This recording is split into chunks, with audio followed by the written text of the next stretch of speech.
The Oldtown Mall in Baltimore, Maryland, was a shopping mall that opened in 1818.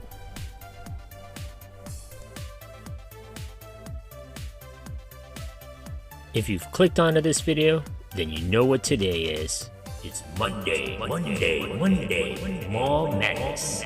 Every Monday I'll be releasing a new video on a defunct or maybe not so defunct mall and its history. Make sure you stick around to the very end of the videos. I'd like to see if you, the viewer, are paying attention. So if you haven't already, hit that subscribe button and smash that notification bell so you get notified of my latest mall video, defunct store, or my Throwback Thursday videos. Leave a suggestion or a comment for a future video. Thanks.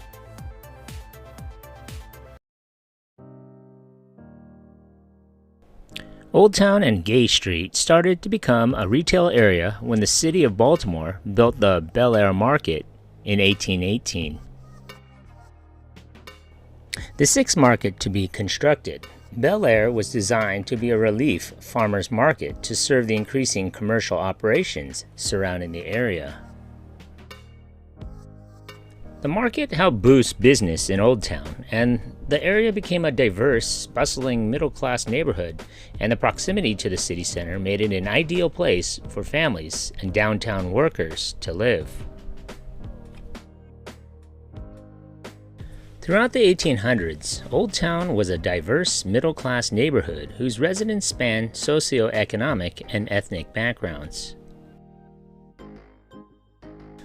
Merchants set up shop along Gay Street, bolstered by the Bel Air Market, which attracted farmers from as far away as Pennsylvania. For more than a century, the Oldtown area thrived, a textbook example of a turn-of-the-century urban life. By the 1940s, the appeal of newer homes in the suburbs set off a wave of urban flight that devastated the community. In quick order, Oldtown's population plummeted, and it became one of the poorest neighborhoods in the city. The loss of a customer base dealt a blow to business owners along Gay Street. Though most still made enough money to keep their doors open, little was left to maintain their crumbling properties.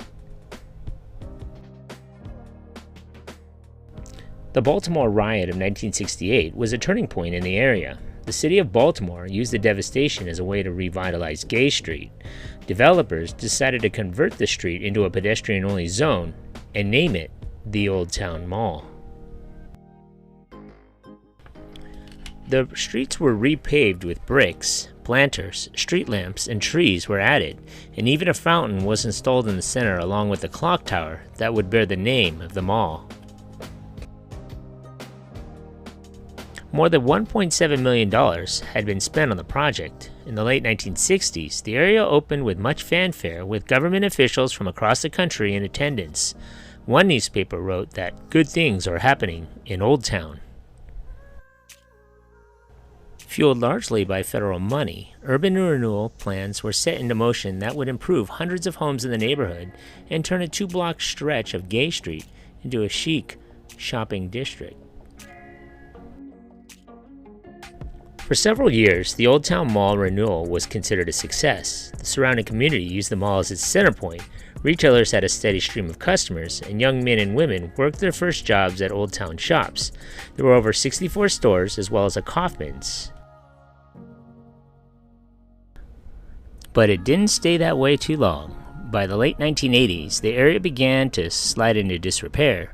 Drug trafficking was on the rise, and economic woes plagued the community. The renovations had fixed the appearance of Oldtown, but nothing had been done to tackle the unemployment and poverty. In 1995, the city tore down 6 high-rise housing projects south of the mall to be replaced with safer, low-rise units. Thousands of residents were displaced while the city rebuilt, and many never returned. Such a sharply eroded customer base was devastating to the already struggling businesses that remained. As the years wore on, storefronts along the mall shuttered one by one, leaving behind decaying buildings that only suggest what wares were once peddled. A painted brick wall, weather-worn and barely visible, advertises A&P Market. The Kaufmann's department store sign has probably held up the best, its bold white lettering looming over the metal security doors with rusting padlocks. And speaking of Kaufmann's, the store closed in 1997 and was left vacant until recently. The city has tried for more than a decade to lure a major grocer into the area, a solution that would not only help the foot traffic around the mall, but also the limited access to healthy foods in the neighborhood. A few times they've come close, even demolishing Bel Air Market to make way for a parking lot. Invariably, the grocer backed out. The mall only contained a 40,000 square foot Kaufmann's department store in the former Benesch building. That was the only anchor. Today, a haunted house operates from this building each October. In 2014, a group of developers paid $225,000 for the 40,000 square foot building at 549 Oldtown Mall.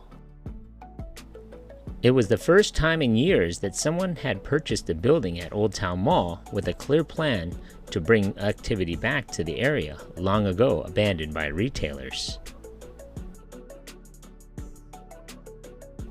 Today, the mall is still considered by locals and YouTube creators as one of the most dangerous malls to go to.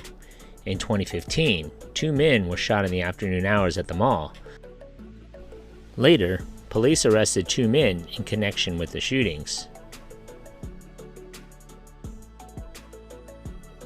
Since 2016, developers from the Baltimore area emerged with plans to restore the area, capitalizing on the proximity to Johns Hopkins Hospital.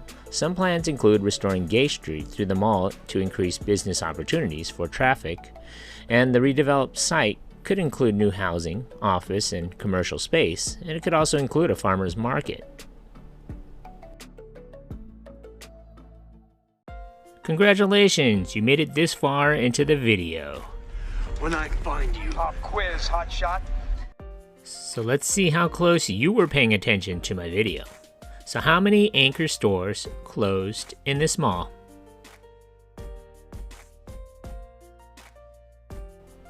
This week should have been an easy one. 1. And if you got that correct, you were paying attention. Thanks for watching. So what are some of your favorite memories of this place? Leave a comment or a suggestion for a future video below. Be sure to hit that like button. Thanks for watching.